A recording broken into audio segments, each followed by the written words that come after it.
Today, I'll be explaining the Hindu editorial, The Cusp. India must press ahead with vaccination to avoid repeat of troubles of the second wave. So, India has been through second wave, and we have seen what second wave could do to a nation. It caused severe economic inflation, a severe rise in the cases of coronavirus, and many other problems. So, if we don't want such problems in the future with second wave, we need to move forward with vaccinating at least the entire adult population of India, and then we can take care of the minors or the ones below 18 years of age. August has begun on a disconcerting note in India's coronavirus story.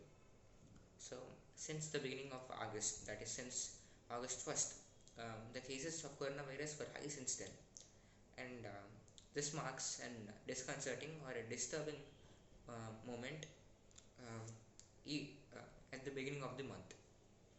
The 7-day weekly average of cases hovers around the psychologically important 40,000 mark, and there is an uptick in the daily new cases, with the latest numbers a little over 41,000. So, in the recent weeks, the average cases per week were 40,000, and the latest and the latest numbers, that is the average in this week, are a little above 41,000. A major concern that has assumed national proportions is the trajectory of the cases in Kerala. So, in all of India, the main issue with the cases with the cases of coronavirus is with the state of Kerala.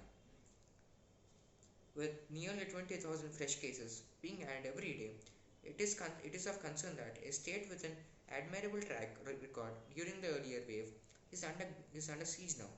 Then many other states could be particularly vulnerable against new variants at the start of a third wave. So the reason why the situation of the infections in Kerala is so severe and it's considered so adverse is that in the first wave, the infections in Kerala, or the story of the coronavirus in Kerala, it had an admirable track record, meaning that the cases were not so high. In fact, Kerala had the lowest number of cases in the first wave, but in the second wave, it has seen a serious uptake. Every day, at least 20,000 cases are being added. So, once just imagine if this is the case of Kerala, which is a state which survived the first wave very uh, very uh, very incredibly. What could be the conditions of the other states? In Kerala, the rise in cases is concomitant with a rise in testing that has increased from 130,000 a day on July 25 to 162,000 as of Monday. So we we have actually seen the reasons for which the for the rise in the infections of COVID-19 in Kerala. We have already seen these through the tests which have been conducted. The number of tests have gone up from 130,000 to 162,000 as of Monday, and that is from July 25 to Monday, indicating that infection may be rapidly spreading. Nearly 11 states are now showing a weekly increase in cases. So, along with Kerala, there are also 11 other states which have been showing weekly increase. The national situation has prompted the Health Secretary to write to the states that all districts reporting a positivity rate above 10% in the last few weeks ought to consider strict restrictions to curtail the movement of people and formation of crowds to prevent the spread of infection. So, the Health Secretary has told each and every state that each and every district that if a particular district has an positivity rate, that is an infection rate of about 10%, then they should immediately, they must, here they use the word ought, which could mean should or must depending on the circumstances, and here it means must. They must consider um, to um, to implement strict limitations on the formation of crowds, or or limitations or restrictions or rules on the gathering of people. Apart from Kerala, these include Maharashtra, Karnataka, Tamil Nadu, Odisha, Assam, Mizoram, Meghalaya, Andhra Pradesh, and Manipur. So these are the 11 states apart from Kerala.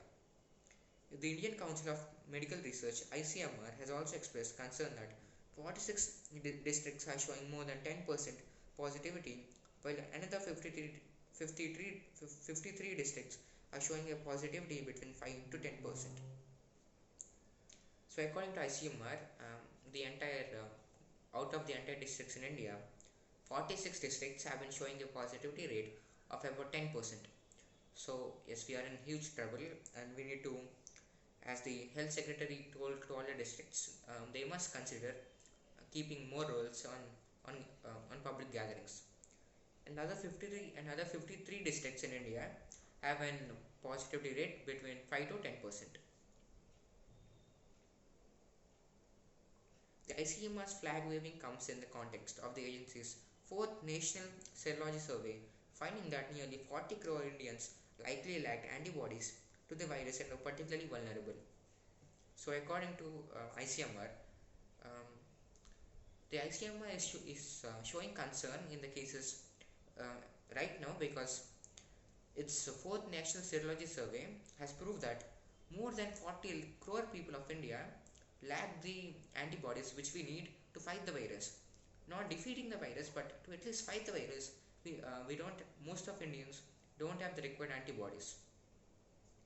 On its own, the rise in infections would have been less of a concern if had a substantial number of Indians double vaccinated.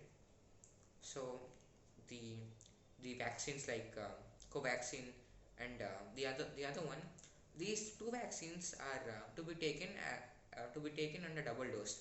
So if you take a single dose, it may not work properly. But if you take a double dose, that's how we know that a vaccine could work at its best efficiency. But most of the Indians have not been double vaccinated. Instead, they have been single vaccinated or not vaccinated at all. So the serious uptake in the rise of cases in Kerala, well, not only in Kerala, even in Andhra Pradesh, in our state. So we have a huge problem.